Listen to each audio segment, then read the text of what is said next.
1933 он Европ төвд фашизм үндийж, Зүүн Азид Японы түрэмгийлэгчдийн давшилт өргөжин Манжуурыг эзэлж, Монголын хилд тулаад байсан үе. Гадаад дотоодын нөхцөл байдал амаргүй энэ цаг үед орчин цагийн эмнэлгийг хөгжүүлэх зайлшгүй шаардлага үүсээд байлаа. Тиймээс 1930 онд дөнгөж 20 байсан эмнэлгийн салбарыг 2 жилийн хугацаанд 3 дахин нэмэгдүүлж, 1932 онд 60 салбартай болгосон байдаг. Үүнээс 1 жилийн дараа буюу 1933 онд эмнэлгийн 6 шинэ байр ашиглалтад оруулж, эмчлүүлэгчдийн тоог 20%-аар өсгөхөөр зорьсон. Үүний нэг нь дотоодыг хамгаалах газрын хязгаарын бөгөөд цэргийн хэлтсийн дэргэд эмнэлгийн анги байгуулах явдал байлаа. Ингэж 1933 оны 6 дугаар сарын 7-ны өдөр өнөөгийн хууль зүйн дотоод хэргийн яамны дэргэдэх төрийн тусгай албан хаагчдын нэгдсэн эмнэлэг өндөр үүдэн өргөж их түүхэн эхэлжээ. За хууль зүйн дотоод хэргийн яамны харьяа төрийн тусгай албан хаагчдын нэгдсэн эмнэлэг үүсч байгуулагдсны 90 жилийн ойн баярын мэндийг та бүхэндээ өргөн нэвшүүлье. Төрийн тусгай албан хаагчдын нэгдсэн эмнэлгийн эмч эмнэлгийн ажилтнуудыг эрүүл мэндийн салбарын албан хаагчид дүгнэн хэлэхдээ хос тангарахтнууд гэж хэлдэг. Энэ нь нэг талдаа төрийн тусгай албан хаагчийн тангарагыг, нөгөө талдаа эмчийн тангарагыг хослуулан өргөсөн энэ салбарт цаг наргүй зүтгэж байгаа ийм гэгэн үйлснүүд гэж магтан дуулдаг. Хууль зүйн дотоод хэргийн яамны харьяа төрийн тусгай албан хаагчдын нэгдсэн эмнэлгийг хил хязгаарт алба хашиж байгаа, үүрэг гүйцэтгэж байгаа хууль сахиулах салбарын албан хаагчдад явуулын үзлэг онцлогоог үзүүлдэг орчин цагийн тоног төхөөрөмжүүдээр цаашид салбарын хөрөнгө оруулах замаар хөгжүүлэх ийм зорилтыг бид нар бас дэвшүүлж байгаа гэдгээ энэ ойн үеэр хэлэхэд таатай байна. Та бүхэндээ ажлын амжилт, эрүүлэнх хамгийн сайн сайхныг хүсье. Төрийн тусгай албан хаагчдын эрүүл мэндийг сахин хамгаалах нь улс орны аюулгүй байдал тусгаар төгнөлийн мананд хамтдаа мөр зэрэгцэн зүтгэж байгаа хэрэг юм а. Түүхт 90 жилийн ойг хамтдаа бүтээлдсэн, цаашдын 100 жилийг хамтдаа бүтээхээр зорин ажиллаж буй нийт хамт олондоо түүхт 90 жилийн ой баярын мэндийг хүргье. Манай эмнэлэг дотоодын хамгаалахын газрын харьяаны эмнэлэг анги нэртэй анх үүсгэн байгуулагдж байсан бол төрийн эмчийн эрүүл мэндийн байгууллага дундаас олон улсын магадлан итгэмжлэлд орсон энэ эмнэлэг болтлоо өргөжж хөгжсөн байна. Энэ цаг мөчөөс эхлэн бид ирээдүйн түүхээ хамтдаа бичиж эхэлж байна. Дархан хилийн торгон харуул хилчид төрийн тусгай албан хаагчдынхаа эрүүл мэндийн мананд нүд цавчилгүй зогсож, дайн самун байгалийн гамшиг гэмтэл осны үедж хос тангарагтай эмч нар цэргийн албан хаагчдтай мөр зэрэгцэн үүрэг гүйцэтгсээр өдгөө эрд хичээлтэйгэн зулгаж байна. Төрийн тусгай албан хаагчдын нэгдсэн эмнэлгийн эмч, совилогч, асарч, ажилтан албан хаагч та бүхэнд тус эмнэлэг байгуулагдсны 90 жилийн ойн баярын мэндийг хүргье. Улс орон ард иргэдэд гамшиг осол тохиолдоход хамгийн түрүүнд цэргийн эмч, цэргийн совилогч нар голомтонд нь очиж хамгийн алс хол хилийн харуул заставт үүрэг гүйцэтгэж байгаа эмнэлгээс хол эмч нараас хөндий байдаг хилчдэд жил болгон урдчлан сэргийлэх үзлэг хийж эмчийн тусалцаа үзүүлж явдаг манай хилчид бахархалтай байд юм. Энэ ойн өдрийг тохиолдуулан эмнэлгийн эрдэмтэн докторууд, эмч, совилогч, асарч, ажилтан албан хаагч та бүхэнд нийт хилчдийнхаа өмнөөс аз жаргал, сайн сайхан бүхнийг хүсэн өрөөё. Анх дотоодыг хамгаалах газрын хязгаарын бөгөөд дотоодын цэргийн хэлтсийн дэргэд эмнэлэг анги нэртэйгээр байгуулагдсанаас хойш өнөөдрийн хүртэл эмнэлгийн нэр хаяг, үйлчлэх хүрээ, харьяалал, бүтэц зохион байгуулалтыг 8 удаа өөрчилж байжээ. 1933 оноос 1954 он хүртэл дотоод явдлын яамны эмнэлгээр ажиллаж байлаа. Тус эмнэлгийн анхны дараагаар Зөвлөлт холбоот улсын мэрэгжилтэн их хэмч Пойровский томилогдож 1933-аас 35 онд эмнэлгийн анхны дүрм, заавар, орон тооны төсөл батлагдаж 24 хүнтэй эмнэлгийн тасаг болон өргөжж, эмнэлгийн үйлчилгээнд явах машинтай, эмнэлгийн зориулалтын 2 давхар барилгатай болжээ. Дотоод явдлын яамны дэргэд хилийн болон дотоодын цэргийн хүн эмнэлгийн анхны сургууль байгуулж байсан төдийгүй улс орон даяар гидсний хижиг өвчнөө сэргийлэх анх удаагийн тарилгыг хийхэд тус эмнэлгийн эмч мэргэжилтнүүд оролцож эрүүл мэндийн салбарын ачааллаас үүрлсэн түүхтэй. Дотоод явдлын яамны сайдын 1936 оны 26 дугаар тушаалаар дотоод явдлын яамны эмнэлэг болсон бөгөөд 1954 он хүртэл тус яамны хэрэглэх газарт харьяалагдж байжээ. Энэ хугацаанд шинэ барилгадаа эмнэлгээ оруулж хүн эмнэлгийн сургуулийн дадлага хийдэг бааз эмнэлэг болсон бөгөөд хүн эмнэлгийн төр сургуулийн анхны төгсөгчд яамны эмнэлэгт ажиллаж эмнэлгийн дэргэд хүүхдийн цэцэрлэг ус засах газар байгуулжээ. Харин 1954 оны 4-р сарын 12-ны өдрийн 321-р тушаалаар өдрийн эмнэлэг буюу амбулатор болгон өөрчилснөөр энэ үтсээр 1972 он хүртэл ажилласан байдаг. Энэ шийдвэр 1971 оны 7-р сарын 7-ны өдөр бүгд найрамдах Монгол Ард улсын сайд нарын зөвлөлийн тогтоолоор өөрчлөгдөж, тус эмнэлгийг нийгмийг аюулаас хамгаалах яамны төв эмнэлэг болгон дахин шинчиллээ. Ингээд 1973 оны 3-р сарын 1-ний өдрөөс эхлэн нийгмийг аюулаас хамгаалах яамд бүр мөсөн шилжүүлэн өгчээ. 1990 он хүртэл нийгмийг аюулаас хамгаалах яамны төв эмнэлгээр ажиллаулжээ. Нийгмийг аюулаас хамгаалах яамны эмнэлэгт 1974 оноос эхэлж ажилласан. Энэ эмнэлэгт бол одоо 38 жил ажилласан. Бүх юмыг л одоо судалдаг, ямар айлын ямар хүүхэд байна, одоо хэрэг төвөгт орж үгүй юу гэдэг бүх судалгаанд нь орж ижил энэ эмнэлэгт анх хөл тавьсан да. Нийгмийг аюулаас хамгаалах яам бол тэр үед тусгай одоо тийм улсууд хэвтүүлдэг байсан. Тэр хүний нууцыг бол ерөөсө тэр хүн дээр гадны хийн чорхгүй ерөөсө тийм үүрэг даалгаврыг л одоо хүмжтэй төгчсөн. Энэ цаг үед Хилийн цэргийн анги салбарын дайчид тэдний ар гэрийнхэнд эмнэлгийн тусламж үзүүлэх 5-6 хүнтэй явуулын бүлэг ажиллаж байлаа. Тус бүлэг хуваар гаргаж Хилийн анги салбарууд жилдээ 2 удаа очиж үзлэг эмчилгээ хийдэг байжээ. Техник хэрэгсэл хөгжөөгүй хүндхэн цаг үед морь унаж чагнуур ирсэн эмчнэр Хилийн заставуудад хурж ажиллан эхо аппаратын оронд гараараа оншилгоо хийж эр зэргүүдийнхээ эрүүл мэндийг хамгаалж байсан бахархам гавьяаг түүхэн баримтуудад тэмдэглэн үлдээсэн олонтой. Бид нар чинь тэр үед чинь Хилийн застав очироод үйлчлэгтэй чагнуур дарлны аппаратыг багжгүй байсан гэж хэлж болно. Зааны дэнгийн гэрэл үздэг байлаа. Өдөр шөнийн шуурга цаг үеийн ямар ч гацуу нөхцөлд алан үүргээ үлтгэл явдаг байсан. 1974-өөс 79 оны хооронд эмнэлэг үндэсний мэрэгжилтнүүдээр цус сэлбэж, эмчилгээ үйлчилгээг улам бүр чамбайруулан, соёлын салбар дунд мэрэгжилтнүүдийн ур чадвар улам бүр нэмэгдэж байсан үе юм. За 1985 оноос эхлээд соёлын алба бол ер нь хөгжлийнхаа анхны түвшинд орсон гэж бодож байдаг би. Эрүүл мэндийн яамдаар 2-3 сарын хугацаатай тийм курсыг зохион байгуулж одоо соёлын сургуулийн багш Цэрэн гэж хүн одоо Польшид өгсөн соёлын юм а гэдгийг анхны одоо тавилтыг бол тэр Цэрэн эмч тавьж өгч байсан.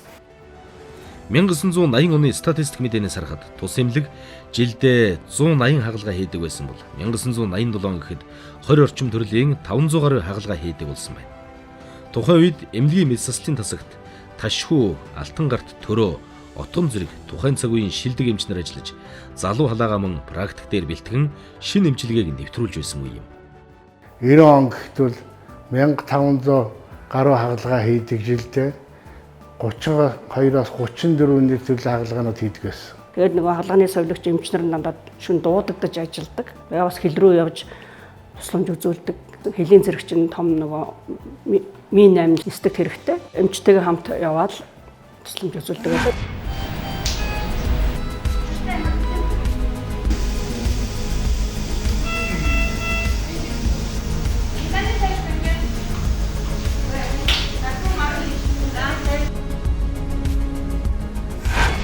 Ийхүү медсаслын төрөл нэмэгдэж, хийх давтамж өсөж, эмчнэрийн ур чадвар дээшлэхэд тухайн үеийн эмнэлгийн зөвлөх эмчнэр буюу орчин цагийн анагаах ухааныг үндэслэгчид заавар зөвлөгөө, арга туршлагаас хуваалцаж байсан чухал нөлөө үзүүлжээ.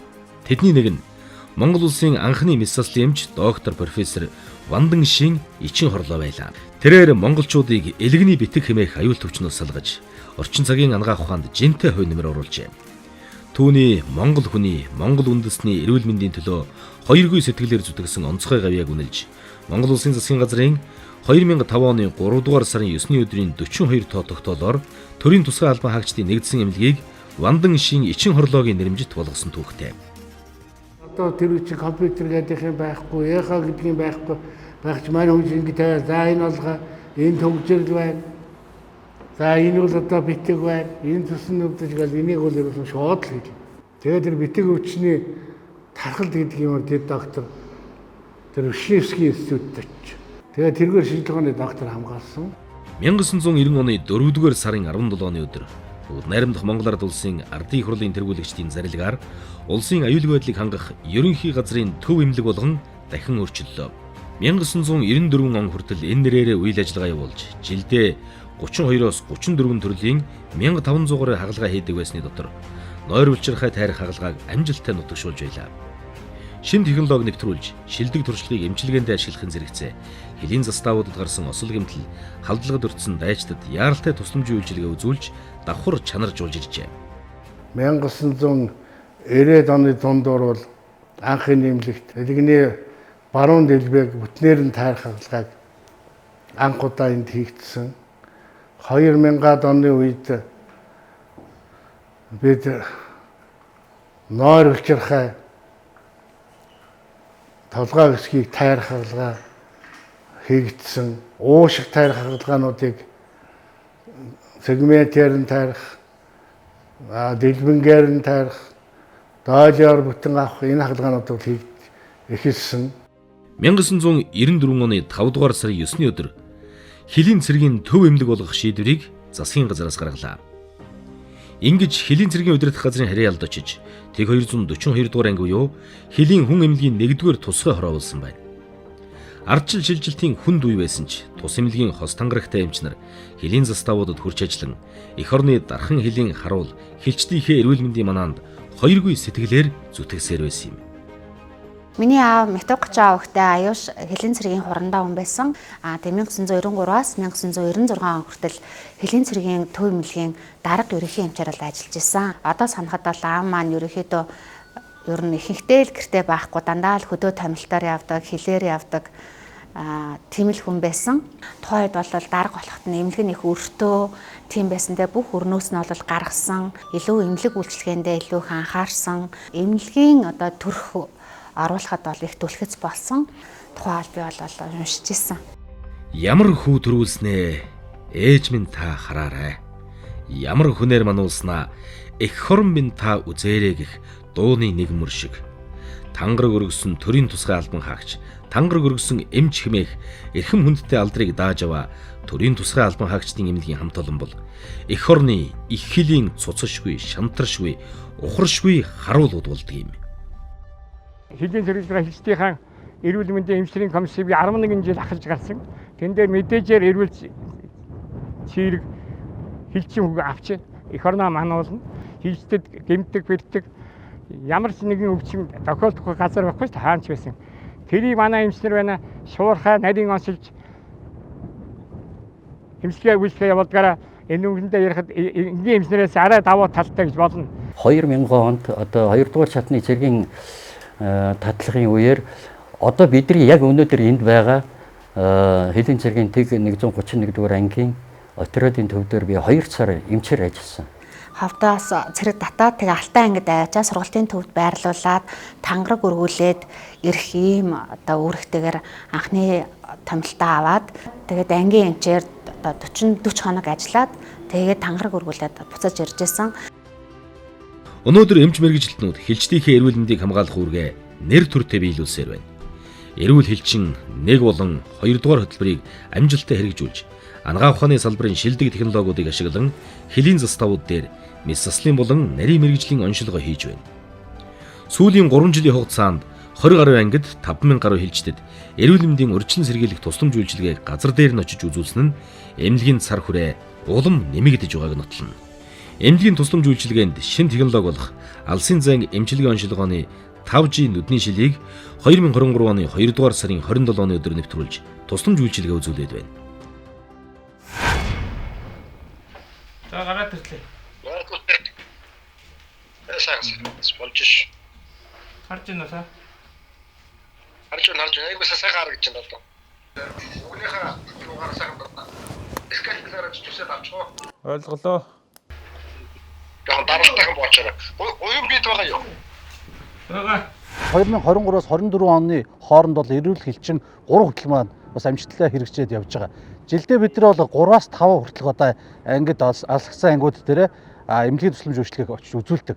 Тусламж үйлчилгээ авах боломжгүй байгаа, аслагдсан байгаа энэ анги отрядуудаа сонгоо авч тусламж үйлчилгээ үзүүлэхээр онцлогтой байна.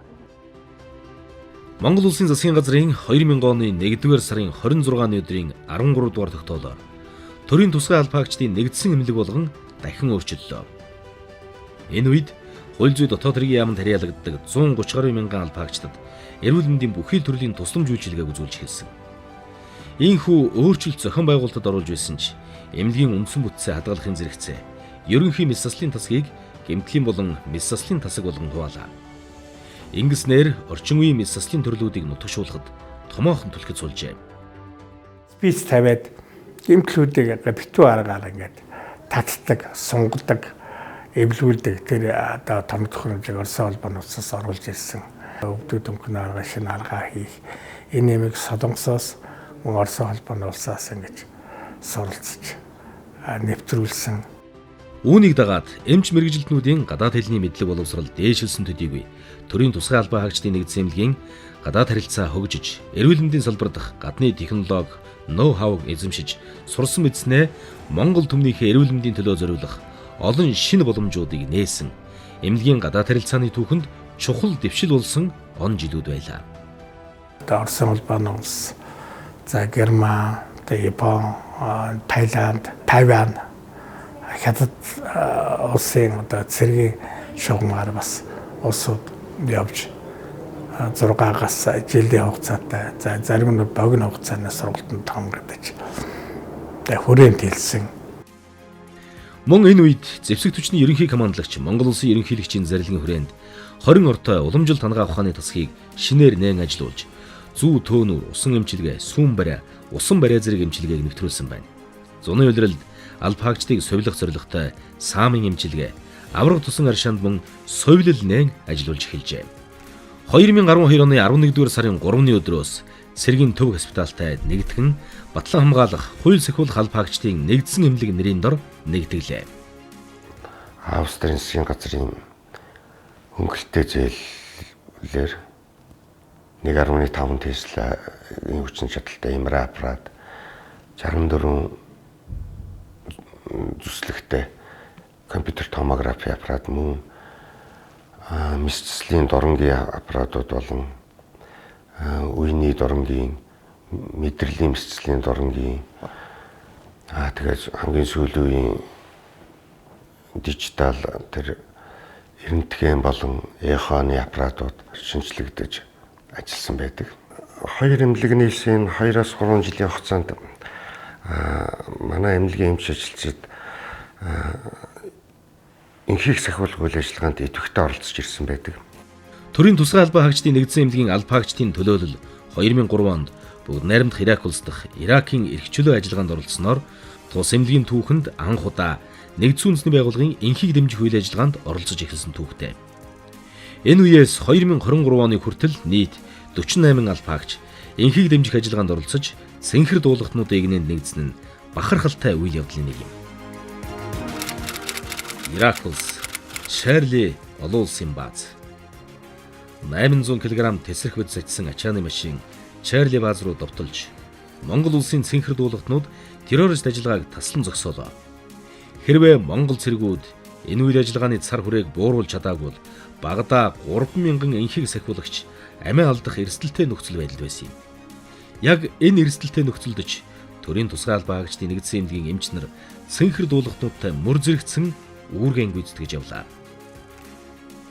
Олон улсын цэргийн албан хаагчдаас 200-300 хүн шаргацсан. Ихэнх дандаа цохих толгойд тэр цэргийн нөгөө шилний хагархаа илэрхийлнүүдэд гол төлөв нүүр одоо энэ хүзүү игм идэр шилэн зүсгдээд тэгээд энэ том нүүрний хүзүүний том судснууд тасарсан тэрий чинь байрж ойх яаралтай тусламж үзүүлэх энэ үед бол 90 нүүрний мэслийн эмчнэр бол ганц бие биш тэнд олон 8 орны цэргийн эмчнэр байсан 8 орны цэргийн эмчнэрийн 90 нүүр мэслийн эмчнэр бол төлхөө ажилласан л та. Өнөөдөр ч хос тангараг өргөсөн цагаан нөмрөгтэй бааtruуд цэнхэр дуулалтны игнэнд нэгдэж хүн төрлөختний өмнө хүлээсэн энхийг сахиулах үүргээ нэр төртэй биелүүлсээр байна. Олон улсын энхийг сахиулагчдын игнэнд нэгдэж их дэлхийн энх тайвны төлөө давхар тангараг өргөсөн эрэлхэг баатарлаг энэрэнгүй эмч мэрэгжилтнүүдийн игнээ өдрөөс өдөрт өргөжин тэлж байна. 2016 онд хууль зүйн дотоод хэргийн яамны харьяанд дахин шилжлээ. Ингэснээр шүүх прокурор, цагдаа, хэлийн цэрэг, дотоодын цэрэг, төрийн тусгай хамгаалалт, тагнуул, гайл, онцгой байдал, шүүхийн шийдвэр гүйцэтгэх байгууллага, шүүхийн шинжилгээний байгууллага, гадаад харилцааны яам, засгийн газрын үйлчилгээ аж ахуйн алба хаагчид, тэдний гэр бүлийнхэн, чөлөөнд гарсан ахмад үзрэг нийт 130 гаруй мянган хүнд эрүүл мэндийн тусламж үйлчилгээ үзүүлэхийн дээр Чингэлтэй дүүргийн 150 мянган орчим иргэнд насан туршидчдын яаралтай мэс засал болон хүүхдийн тусламж үйлчилгээг үзүүлэн ажил харуулсан юм.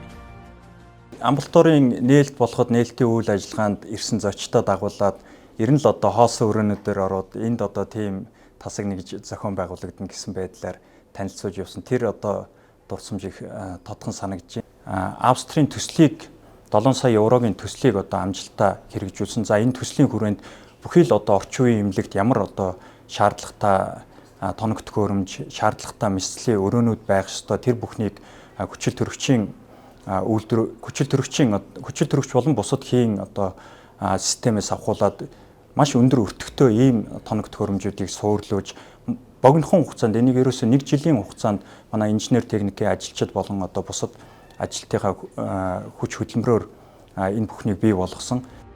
Дэлхий хувьсан өөрчлөгдөж хөгжихийн хэрээр өвчин эмгэгийн шин төрөл зүйл өмнөхөөс өөр.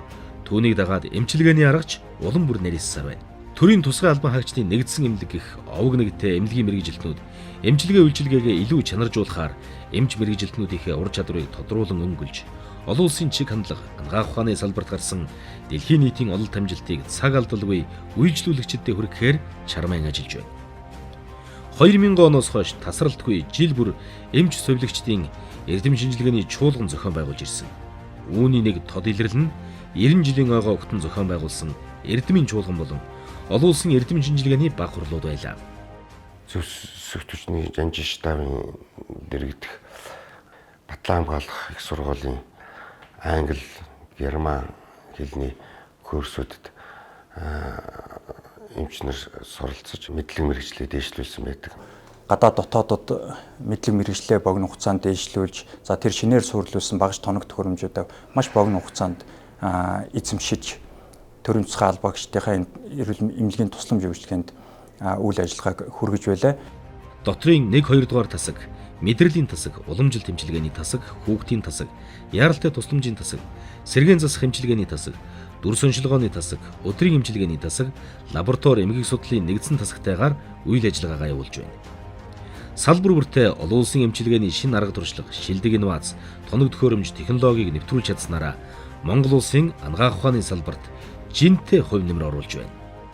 Яг одоо та бидний энэ сууж байгаа эрүүл мэндийн дэмжих төвийг улсын эмнэлгийн хэмжээнд анхудаага одоо бий болгож, за энэ health promotion center байгуулагдсанаар бид нар бас богино хугацаанд эмнэлгийн давсан орлогоо бий болгож, өнөөдрийн одоо эрүүл мэндийн салбарт яригдаад байгаа гүйцэтгэлийн санхүүжилт гэдэг зүйлийг, гүйцэтгэлийн менежментийг бол бид нар одоо тэр үеэс хийж гүйцэтгэж эмнэлгийн ажилтныхаа нийгмийн хамгааллын асуудал, бусад одоо шаардлагатай тоног төхөөрөмжийг авах ийм одоо зүйлүүдэд зарцуулагдж байлаа. 2000 оноос гэмтлийн үеийн мэс заслын тусламж үйлчилгээг үзүүлж эхэлснээр гэмтэл ослын газар дээр эмч мэргэжилтнүүд ажиллаж, онцгой байдлын эрсдэлт нөхцөл байдалд хээрийн эмнэлэг дэлгэн, эрд цэргүүд, энгийн иргэддээ эмнэлгийн тусламж үзүүлэх арга техникт суралцсан байдаг. Эрүүл мэндийн тусламж үйлчилгээ үзүүлэх боломжгүй азлагдсан хязгаар нутагт үүрэг гүйцэтгэж байгаа албаагчид гэмтэл осолд өртөх, гэнтийн өвчин эмгэгийн үед амь тэнцсэн үеийн тусламж үйлчилгээ үзүүлж, агаарын татан гаргалт хийдэг байна. Үйл ажиллагаанд чанарын удирдлагын тогтолцоо ISO 9001:2015 стандартыг нэвтрүүлж батламж авснаар эрүүл мэндийн салбар төдийгүй хууль зүйн дотоод хэргийн салбарын анхдагч байгууллагуудын нэг болон өргөжин хөгжлөө. Энэ эмнэлгийн хаалгаар орж ирсэн л бол олон улсын стандартад нийцсэн эмчилгээ үйлчилгээ авна. Үйлчлүүлэгчийн сэтгэл ханамж, үйлчилгээний чанар нь дэлхийн жишигт хүрсэн улсдаа жишг болох тогтолцоог нэвтрүүлж чадсан байна. Нэгэнтэй л чанартай тусламж үйлчилгээ үзүүлж чадж байгаа юм чинь бид нар үйлчилгээгээ сайжруулах нэг номерын одоо асуудал юм байна гэдгийг бид нар бол одоо хамгийн түрүүнд олж харсан л да. Тэр үйлчилгээг сайжруулахын тулд энэ эмнэлгийн хаалгаар орж ирж байгаа үйлчлүүлэгчдэд энэ эмнэлгийн тусламж үйлчилгээ ойлгомжтой байх хэрэгтэй. Тийм учраас энэ чанарын менежментийн тогтолцоо ISO 9001:2015 гэдэг бол энийг л биднэрт одоо стандартчлаад өгсөн. Бүх тусламж үйлчилгээний чиглэлээр бид нар бол энэ ISO 9001:2015-ыг авсан. Төрийн тусгай албан хаагчдын нэгдсэн эмнэлэг төрийн өмчийн эмнэлгүүдээс анх удаа олон улсын магадлан итгэмжил хүртсэн нь Монгол улсын эрүүл мэндийн салбарт гаргасан чухал ололт амжилтуудыг түүхэн үйл явдалуулсан юм. Тус эмнэлэг олон улсын жишгт нийцсэн тусламж үйлчилгээг нэвтрүүлэх зорилгоор 2019 оноос иргэд үйлчлүүлэгчдийн аюулгүй байдлын зорилтуудыг үе шаттайгаар хэрэгжүүлэн олон улсын эрүүл мэндийн магадлан итгэмжлийн төв болох ACQH байгууллагын 4 бүлэг 92 дэд зорилт 460 шалгуур үзүүлэлтийг 92.5% хангаж олон улсын стандартыг нэвтрүүлж чадлаа. Энэ нь одоо олон улсын стандартыг Монгол улс тэр Монгол улсын эрүүл мэндийн салбарт бол төрийн эмчийн одоо эрүүл мэндийн байгууллагууд дундаас анхлан бас авчирч чадсан энэ том ололтой амжилт. Манай хамт олон одоо 2019 оноос хойш энэ олон улсын магадлан итгэмжлэлтэд бэлтгэж нийтдээ 460 шалгуур үзүүлэлтийг бас хангаж энэ одоо эмнэлгийн тусламж үйлчилгээг аюулгүй хүртээмжтэй орчин нөхцөлд хийх болцоо боломжийг бас нэвтрүүлэхэд энэ хамт олноороо зүтгэж чадаж одоо хийж амжилттай хэрэгжүүлсэн гэж ойлгож байна. Үйл ажиллагаанд эмнэлгийн тусламж үйлчилгээний Медсофт програм, алсын зан оншилгооны телемедицин, дүрс оншилгооны PACS системийг нэвтрүүлэн ашиглаж байна. Хууль зүйн дотоод хэргийн яам болон түүний харьяа зарим агентлаг байгууллагын дэмжлэг тусламжуулах 258 сая төгрөгийн хөрөнгө оруулалтаар 4 диализын аппарат, ус цэвэршүүлэх, шүүх төхөөрөмж өгье, гемодиализын төвийг ашиглалтад оруулж, үйлчлэх хүрээний хүн амд бүр орлуулах эмчилгээг хийж үйлчилсэн бөгөөд 2020 оноос эхлэн тус эмчилгээний шин төрөл болох хэвлийн диализ эмчилгээг амжилттай нэвтрүүлэн ажиллаж байна. Тэгэхээр юуны хүчээр амьд үж гэнэ вэ гэхээр энэ аппаратны хүчээр, энэ эмнэлгийн хүчээр, энэ эмч нарын хүчээр, энэ совилогч нар, энэ техникчид, энэ асрагчдын хүчээр өдөө болтол амьд үж гэнэ даа гэж боддог. 6 жилийн нас хайрлалаа гэж боддог. Монгол улсын нэгдсэн эмнэлгүүдэд анх удаа ламинар урсгалтай месаслин 6 өрөө, нэгдсэн эмнэлгийн MNS 5095 2017 стандартад нийцсэн 5 төрлийн хий дамжих бүрэн автомат шилжүүлэг өгөхий бүлэг баллонтын систем гадны байгууламжийг ашиглалтад оруулсан бөгөөд сүүлийн 5 жилд 40 гаруй шинэ технологийн инновацийг тусламж үйлчилгээнд нэвтрүүлсэн. Эрүүл мэндийн салбарт нэвтрүүлсэн эмчилгээ оншилгооны дэвшилт технологитой танилцах Эрүүл мэндийн технологи 2022 олон улсын үзэсгэлэнгээс шок долгион эмчилгээг нэвтрүүлснээр шилдэг технологи тоног төхөөрөмж шагналын эзэн болжээ. Дэлхийн нийтийг хамарсан цар тахлын үед ч өвчтнүүдийнхээ өмнө хүлээсэн үүргээ нэр төртөө биелүүлж цар тахлын ардачтэд багааран гарч чадсан. Эмнэлгийн эмч совилогч мэргэжилтнүүд улаан бүсэд ажиллаж цар тахалд нэрвэгдсэн олон хүнд тусламж үйлчилгээ үзүүлэхийн зэрэгцээ энгийн тусламж үйлчилгээгээ ч орхилгүй давхар гүйцэтгэж байлаа. Бид нар 2021 оны 4 сарын 19-нээс бол манайх яг улаан бүсийг зохион байгуулж бол ажиллаж эхэлсэн. Нийтдээ 20 удаагийн 72 багийг бол томилж ажилуулсан байгаа юм. Энд бол давхарцсан цагаар ойролцоогоор нэг 600 орчим манай ажилтны албан хаагчид бол томилогдож ажилласан байгаа юм. Нийтдээ 3350 хүнд хүнийг бол хэвтүүлэн эмчилсэн байгаа юм.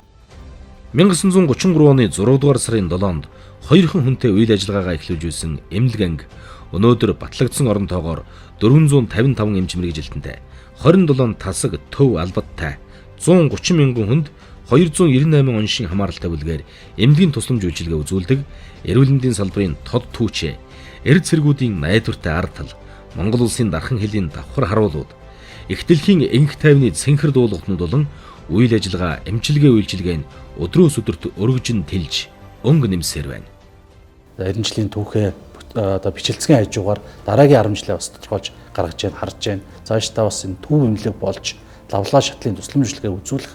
За дээрээс нь одоо энэ аслагдсан аймагуудад байдаг хэлний ангиудын эмнэлгүүдийг мэрэгжил арга зүйгээр хангадаг ийм том одоо төв эмнэлэг болох том зорилтыг дэвшүүлэн бас ажиллаж байгаа. Монгол улс бүрэн бүтэн оршиход эрд цэргүүдийн эрүүл мэнд, тусгаар улс хөгжих гол суурь нь ард иргэдийн маань эрүүл мэнд байдаг. Монгол улсын төлөө хос тангараг өргөн төрийн тусгай албан хаагчдын нэгдсэн эмнэлгийн үе үеийн эмч мэргэжилтнүүд хоёргүй сэтгэлээр зүтгэсээр байна.